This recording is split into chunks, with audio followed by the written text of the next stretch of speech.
नमस्कार साथियों स्वागत है आप सभी का एक बार फिर आपके अपने यूट्यूब चैनल एग्जाम स्टडी 99 पर।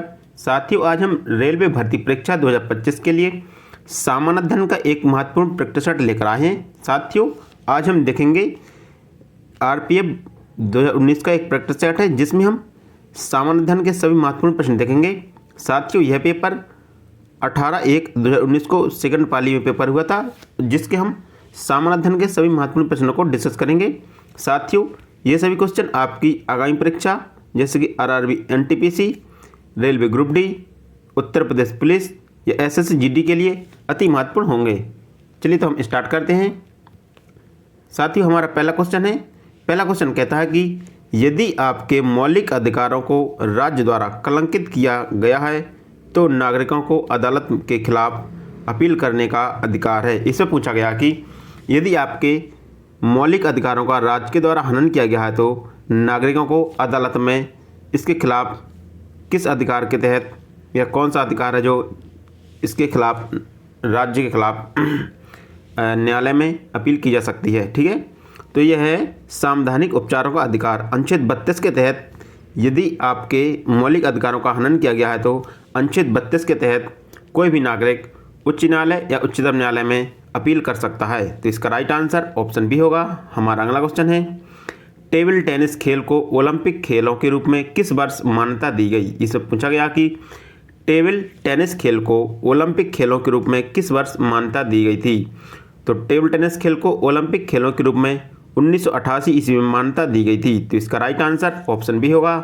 हमारा अगला क्वेश्चन है, क्षेत्रफल की दृष्टि से विश्व का 7वां सबसे बड़ा देश कौन सा है। इसमें पूछा गया कि क्षेत्रफल की दृष्टि से विश्व का 7वां सबसे बड़ा देश कौन सा है, आपको बताना है। तो क्षेत्रफल की दृष्टि से विश्व का सबसे बड़ा 7वां देश है जो भारत है। तो इसका राइट आंसर ऑप्शन ए होगा। हमारा अगला क्वेश्चन है, क्वथनांक से नीचे किसी भी तापमान में द्रव को परिवर्तन करने की प्रवृत्ति को क्या कहते हैं। साथियों, केमिस्ट्री का क्वेश्चन है, आपको बताना है कि क्वथनांक से नीचे किसी भी तापमान में द्रव को परिवर्तन करने की प्रवृत्ति को क्या कहते हैं। तो इसको कहते हैं वाष्पीकरण। क्या कहते हैं? वाष्पीकरण कहते हैं। तो इसका राइट आंसर ऑप्शन ए होगा। हमारा अगला क्वेश्चन है, लाहौर कांग्रेस अधिवेशन के अध्यक्ष कौन थे। इसमें पूछा गया है। साथियों, यह हिस्ट्री का क्वेश्चन है, आपको बताना है कि लाहौर कांग्रेस अधिवेशन के अध्यक्ष कौन थे। तो लाहौर कांग्रेस अधिवेशन के अध्यक्ष पंडित जवाहरलाल नेहरू थे। कौन थे? पंडित जवाहरलाल नेहरू लाहौर अधिवेशन के अध्यक्ष थे। तो इसका राइट आंसर ऑप्शन ए होगा। हमारा अगला क्वेश्चन है, निम्नलिखित में से किस राज्य में सबसे लंबी तटरेखा मिलती है। इसमें पूछा गया कि किस राज्य की सबसे लंबी तटरेखा मिलती है। तो गुजरात राज्य की है जो सबसे लंबी तटरेखा मिलती है। तो इसका राइट आंसर ऑप्शन बी होगा। हमारा अगला क्वेश्चन है, निम्न में से किसने माउंट आबू पर जैन मंदिर का निर्माण कराया था। इसमें पूछा गया कि माउंट आबू के जैन मंदिर का निर्माण किसके द्वारा कराया गया था। तो जैन मंदिर का निर्माण विमल साय के द्वारा कराया गया था। तो इसका राइट आंसर ऑप्शन ए होगा। हमारा अगला क्वेश्चन है, भारत के राष्ट्रपति पद के लिए न्यूनतम आयु योग्यता क्या है। इसमें पूछा गया कि भारत के राष्ट्रपति बनने के लिए न्यूनतम आयु कितनी निर्धारित की गई है। तो राष्ट्रपति बनने के लिए न्यूनतम आयु है जो वो है 35 वर्ष। तो इसका राइट आंसर ऑप्शन डी होगा। हमारा अगला क्वेश्चन है, इनमें से कौन सा संगठन सरकार द्वारा घोषित न्यूनतम समर्थन मूल्य पर किसानों से अनाज खरीदता है। इसमें पूछा गया कि कौन सा संगठन है जो सरकार द्वारा न्यूनतम समर्थन मूल्य पर किसानों से अनाज खरीदता है। तो वह है भारतीय खाद्य निगम। भारतीय खाद्य निगम है जो किसानों से न्यूनतम समर्थन मूल्य पर अनाज खरीदता है। तो इसका राइट आंसर ऑप्शन ए होगा। हमारा अगला क्वेश्चन है, भारत की संसद में शामिल हैं। इससे पूछा गया कि जो भारत की संसद है उसमें कौन कौन शामिल होते हैं। साथियों, भारत की संसद में लोकसभा, राज्यसभा और राष्ट्रपति शामिल होते हैं। यह तीनों मिलकर संसद का निर्माण करते हैं। तो इसका राइट आंसर ऑप्शन डी होगा।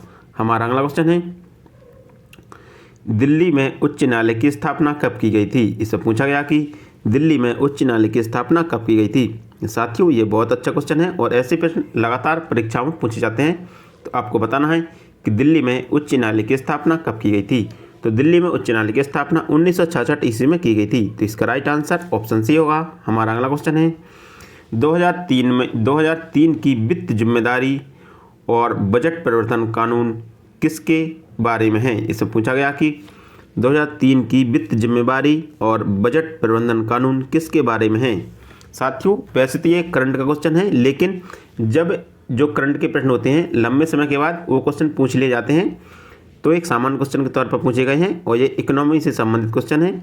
आपको बताना है कि 2003 की वित्त जिम्मेवारी और बजट प्रबंधन कानून किसके बारे में है? ये किसके बारे में है? तो यह है वित्त सुधार और व्यय नीति के बारे में है। तो इसका राइट आंसर ऑप्शन डी होगा। हमारा अगला क्वेश्चन है 2011 की जनगणना के अनुसार हमारे देश में लिंग अनुपात कितना है? इससे पूछा गया कि 2011 की जनगणना के अनुसार हमारे देश का लिंग अनुपात कितना है? तो 2011 की जनगणना के अनुसार हमारे देश का लिंग अनुपात है वह है 1000 पुरुषों में से 943 महिलाएं। ठीक है, जो हमारे देश का लिंग अनुपात है 1000 पुरुषों में 943 महिलाएं हैं। तो इसका राइट आंसर ऑप्शन बी होगा। हमारा अगला क्वेश्चन है an inquiry into the nature and causes of the wealth of nation पुस्तक किसने लिखी? इससे पूछा गया कि जो वेल्थ ऑफ नेशन पुस्तक है वह किसके द्वारा लिखी गई है? तो वेल्थ ऑफ नेशन पुस्तक एडम स्मिथ के द्वारा लिखी गई पुस्तक है। तो इसका राइट आंसर ऑप्शन बी होगा। हमारा अगला क्वेश्चन है जिस दर पर आरबीआई वाणिज्यिक बैंकों को ऋण प्रदान करते हैं उसे बदलकर यह धन को प्रभावित कर सकता है, इस दर को कहते हैं। इससे पूछा गया कि जिस दर पर आरबीआई वाणिज्य बैंक को ऋण प्रदान करता है उसे बदलकर यह धन को प्रभावित कर सकता है, इस दर को क्या कहते हैं? वह कौन सी दर है जो धन को बदलकर प्रभावित कर सकता है? तो यह है शेयर की बैंक दर। ठीक है, बैंक दर के द्वारा धन को प्रभावित कर सकता है। तो इसका राइट आंसर ऑप्शन सी होगा। हमारा अगला क्वेश्चन है देवी का टीका किसने विकसित किया था? साथियों यहाँ पूछा गया कि देवी का टीका से मतलब है चेचक का टीका। ठीक है, चेचक का टीका किसने विकसित किया था? आपको बताना है जो जिस चेचक का टीका है वो एडवर्ड जेनर के द्वारा विकसित किया गया था। तो इसका राइट आंसर ऑप्शन डी होगा। हमारा अगला क्वेश्चन है पाक जल संधि श्रीलंका को से अलग करती है? आपको बताना है जो पाक जल संधि है वो श्रीलंका को किससे अलग करती है? जो पाक जल संधि है वो श्रीलंका को भारत से अलग करती है। तो इसका राइट आंसर ऑप्शन ए होगा। हमारा अगला क्वेश्चन है 1944 में इनमें से किसने गांधी योजना बनाई थी? इसमें पूछा गया कि 1944 में किसके द्वारा गांधी योजना बनाई गई थी? तो गांधी योजना गॉडगिल के द्वारा बनाई गई थी। किसके द्वारा? 1944 में गॉडगिल के द्वारा गांधी योजना बनाई गई थी। तो इसका राइट आंसर ऑप्शन बी होगा। हमारा अगला क्वेश्चन है 2011 की जनगणना के अनुसार भारत की साक्षरता दर है। इससे पूछा गया कि 2011 की जनगणना के अनुसार भारत की साक्षरता दर कितनी है?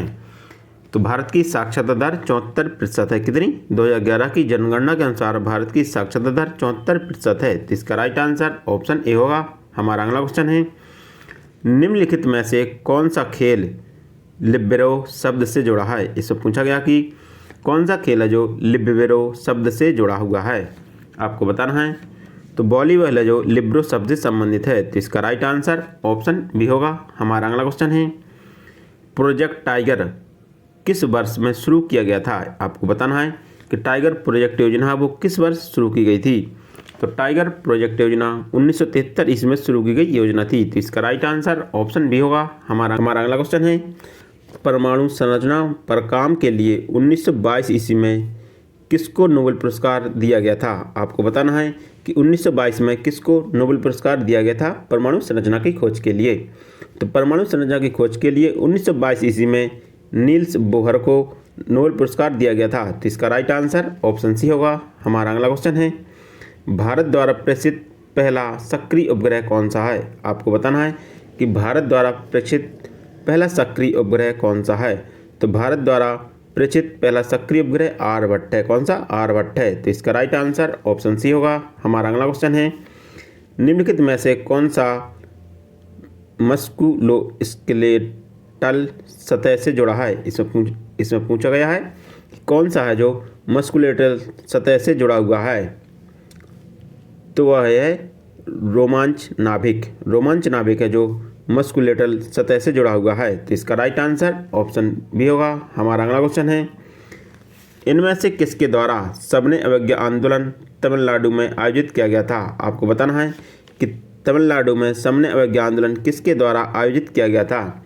तो तमिलनाडु में सविनय अवज्ञा आंदोलन जो सी राजगोपालचारी के द्वारा प्रारंभ किया गया था। तो इसका राइट आंसर ऑप्शन ए होगा। हमारा अगला क्वेश्चन है, किस देश को उगते सूरज की भूमि के रूप में जाना जाता है? साथियों, आपको बताना है कि किस देश को उगते सूरज की भूमि के रूप में जाना जाता है। तो जापान को उगते सूरज की भूमि के रूप में जाना जाता है। तो इसका राइट आंसर ऑप्शन सी होगा। हमारा अगला क्वेश्चन है, भारत की सीमा किस देश से लगी हुई है? साथियों, इस ऑप्शन दिए गए हैं, तो आपको बताना है कि भारत की सीमा किस देश से लगी हुई है। तो भारत की सीमा है जो अफगानिस्तान से लगी हुई है। किससे? अफगानिस्तान से लगी हुई है। तो इसका राइट आंसर ऑप्शन सी होगा। हमारा अगला क्वेश्चन है, आपातकालीन घोषणा शब्द किस आपातकाल की व्याख्या करता है? इससे पूछा गया कि जो आपातकाल की घोषणा होती है तो वह किस आपातकाल की व्याख्या करता है? तो आपातकाल की घोषणा होती है तो वह राष्ट्रीय आपातकाल की व्याख्या करता है। किसकी? राष्ट्रीय आपातकाल की व्याख्या करता है। तो इसका राइट आंसर ऑप्शन बी होगा। हमारा अगला क्वेश्चन है, बुद्ध के जीवन की घटनाओं को में दिया गया है। इससे पूछा गया कि जो बुद्ध के जीवन की घटनाएं हैं वो किस में दी गई हैं। ठीक है, आपको बताना है। तो बुद्ध के जीवन की घटनाएं हैं वह किस में दी गई हैं? तो वह दी गई हैं जातक कथाओं में बुद्ध के जीवन की घटनाओं का वर्णन किया गया है। तो इसका राइट आंसर ऑप्शन सी होगा।